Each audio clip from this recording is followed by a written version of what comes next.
weekend weddings. What are people like bringing weddings online at all that you're seeing? Is there like, the same thing happening with, nightclubs and musicians and all these like Friday night Google Hangout concerts? Are people bringing their weddings online, or is it something they're still trying to do in person? I haven't seen much of that. I think that what I have seen in terms of bringing their wedding online would be couples that are actually still choosing to get married on whatever their date was, just to like fulfill the actual ceremony while still planning to have the big party and things like that at a later date. Because I think that while a wedding, the whole purpose of it is the union between two people that love each other and things like that, really the main goal for people that want to have like a big party for a wedding, that's kind of what they envisioned and what they really wanted. So I think that people are postponing to still, kind of retain that vision that they had, and partying with all of your friends and families and having both sides of the family and have an opportunity to meet each other and all of that. So I haven't seen, an uptick in trends, just because I feel like kind of the whole atmosphere of weddings is to be kind of celebratory and with all of your favorite people. And, some of these people couldn't even be with their own parents and that kind of thing. So I haven't seen much, a desire for the trend for online or like super micro weddings or anything. Cool. Yeah, I think that makes sense. I mean, I certainly wouldn't want to not throw the biggest party of my life if my wedding was coming up. So I can see why. I know. I also kind of hope the trend doesn't pick up, because then all of the wedding vendors are still kind of at a loss for, being able to, do any business with people to make those large events happen. So have you seen any like caterers or wedding professionals pivoting their businesses to kind of get through this? Yeah, I have. Particularly caterers. I work a bit with Cloud9 Caterers in Colchester. I used to be their a general manager for them for 5 years, and Sarah Moran, the owner, has remained a good friend of mine. So they've been pivoting to doing takeout orders to just be able to provide, still good quality, like farm to table, really local food to people. And that kind of has two goals, really. One is to be able to, make a little bit of money to keep the lights on and that kind of stuff by selling food to people. People have an opportunity to, and access to really great meals and things like that. But then alternatively, still being able to funnel some money into the producers and purveyors and things like that. They do use all local food, meat, all of those kinds of things. So, it is still kind of an ecosystem. So trying to do due diligence in both capacities. Yeah, I've been looking at following them on Facebook, and is this your photography work that they're doing, or that they're posting? Some of the recent stuff. Yeah. With I've been working with them to provide some like food photos and little videos and things like that, just to kind of keep the social media stuff consistent and up to date and that kind of thing. And that's like a little passion project of mine. I love food styling and food photography, so it's been really fun. Cool. Yeah, I mean, these pictures are awesome. I wish I lived closer so I could take out. We've been trying to, support the Richmond businesses and whatnot, but yeah, these photos are awesome. I mean, what kind of stuff have they done? You said you just started kind of doing these pictures. What other things are they doing to like evolve the business to get in front of more people and get people to order? It's really, again, we have a really tight-knit community in terms of like wedding industry vendors and things like that have been spreading with word of mouth. It's really like just kind of sharing on social media. One way for people to kind of support local businesses that doesn't necessarily have to be monetary is definitely like sharing and liking and commenting on social media and things like that, because all of that really helps to kind of spread the visibility of a company too. So really just kind of been focusing on social media, there's a really great, it's called the To Go Tour. It's a Facebook group that's all about Vermont local Vermont businesses that have takeout options, and people are sharing and posting and saying like great experiences that they've had too. So right now we really just kind of have been relying on friends, family, community members, and sharing the new menu that way.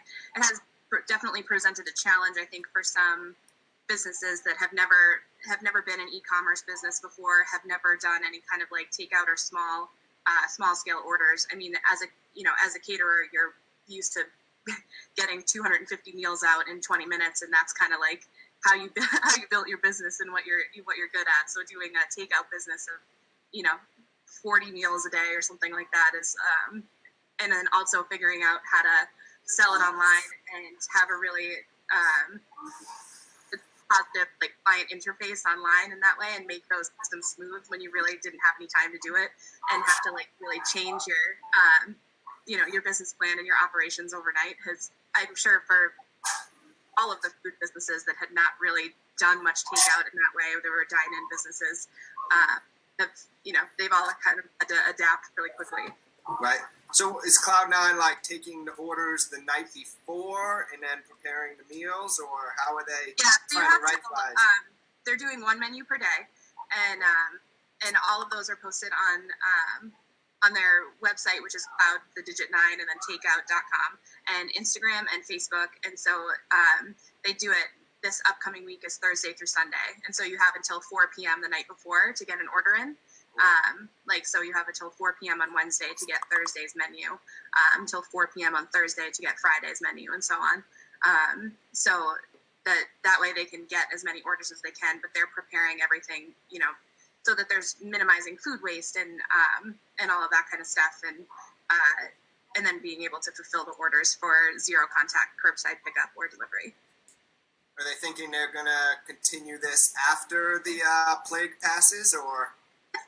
I mean, I don't know. Ideally, with catering companies, you're making your money in big chunks at a time rather than in small increments. Just the business model doesn't. I don't know, but should it be something that's consistent? It might be a way to also help mitigate any leftover product and help with minimizing food waste and that kind of thing, which they're always very conscious about too. But with those, when you're prepping food for large quantities of people, there's always some kind of leftover items that you need to figure out what to do with.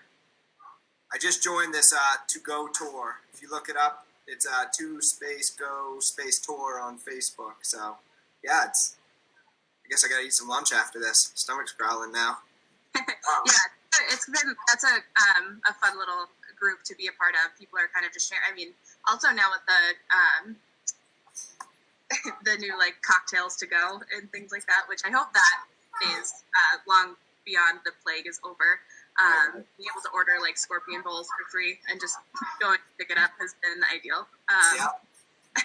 So, but that group has been good, kind of like highlighting different businesses that do have take-up options and things like that, or businesses that are struggling a little bit that could use the extra support. I know that there was a post in there about Mazza's farm, and they needed kind of the extra support because Burger Bar has been really popular for takeout, and then they buy things from Mazza's and had kind of communicated that they could use a few extra dollars. So a lot of people in the group then went and bought takeout stuff from Mazza's, and I think it's all kind of like people are really just doing the best that they can and needing to come together as a community. So there have been those like little silver lining, like glimmer of positivity and humanity and things like that you can extract from some of these operations. So yeah.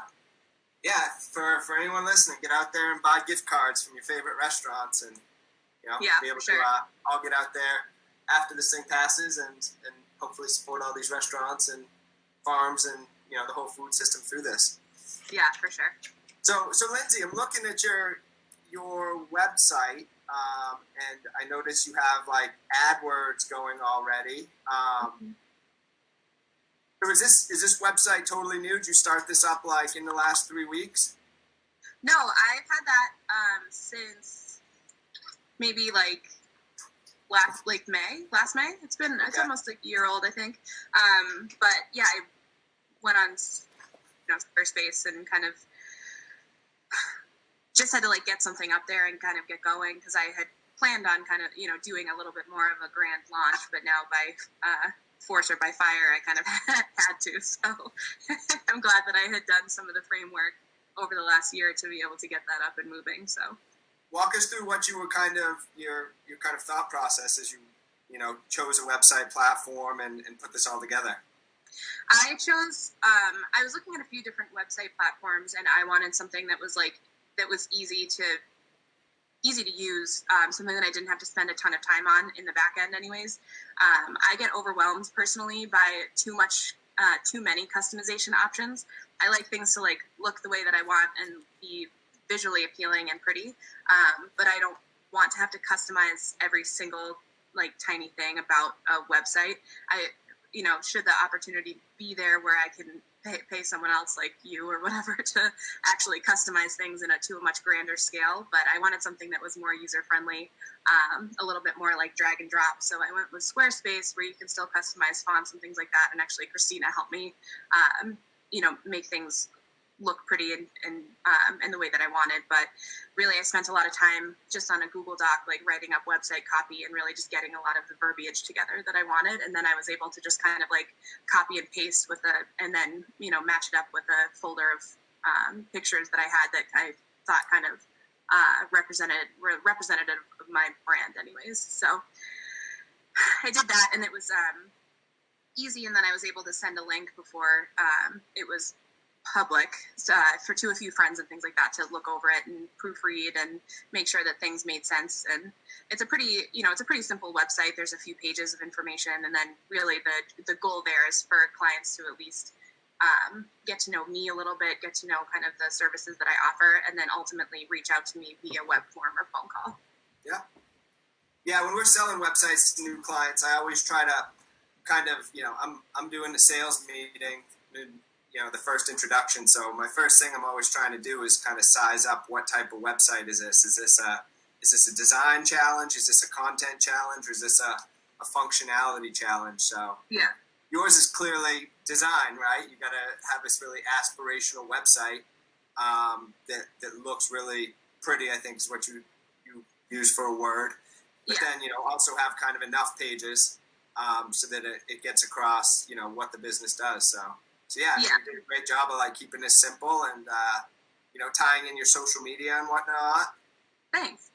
Yeah, you should. I'm gonna present this here. If no one's seen Lindsey's calligraphy, it's pretty impressive, and this comes from me. I had to have my wife Katie fill out my my PPP application the other day because I can't even fill out a form in a legible manner. But I can't imagine how you actually like do all this handwriting stuff. It's crazy.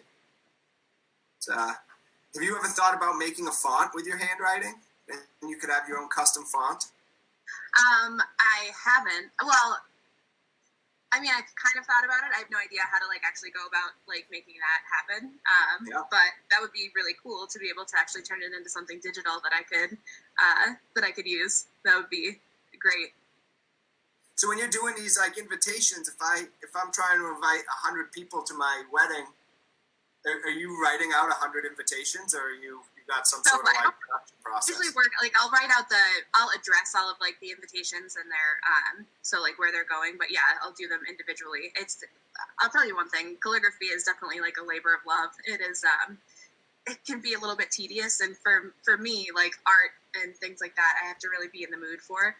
So if there's a day where like you're just really not into it, you have to just like you have to like just skip it and go to the next day, and then like sit down and try to get yourself in the mood, listen to some like good music, and then you're at the kitchen table writing things for hours. Right. It's good. It's fun. I mean, it's definitely something where you have to be like in the zone, so it's a little bit meditative in that way, because you can't really focus on anything else but what you're actually doing to make sure that you spell things correctly and the addresses are correct and your writing looks consistent and all of that. Yeah, it's bananas. Yeah, I don't know how you do it. Well, I don't know. I'm out of stuff to talk about, I guess. You got anything else you want to hit on? No, that was it. I appreciate you having me on. It's great to see you and to connect. Absolutely. So no, it's great to see it's great to see you turning lemons into lemonade with this whole thing, and we wish you the best of luck with Lindsey Leichthammer events. You should, if you're planning a wedding in 2021, you've got to get it on the calendar now because all the Saturdays are going to book up. So yeah, give Lindsey a ring, and yeah, check out Cloud9 Caterers on Facebook and all your local restaurants. Really, check them all out and support your local hospitality professionals throughout this. And hopefully it all bounces back in June, July, and we can be back to normal here pretty soon. Yeah, hopefully. Thanks, all right, Pete. Thank you. I'm gonna play the outro and talk to you soon. Your website could be better, let's make it right. Together with Bytes with Bytes. Later.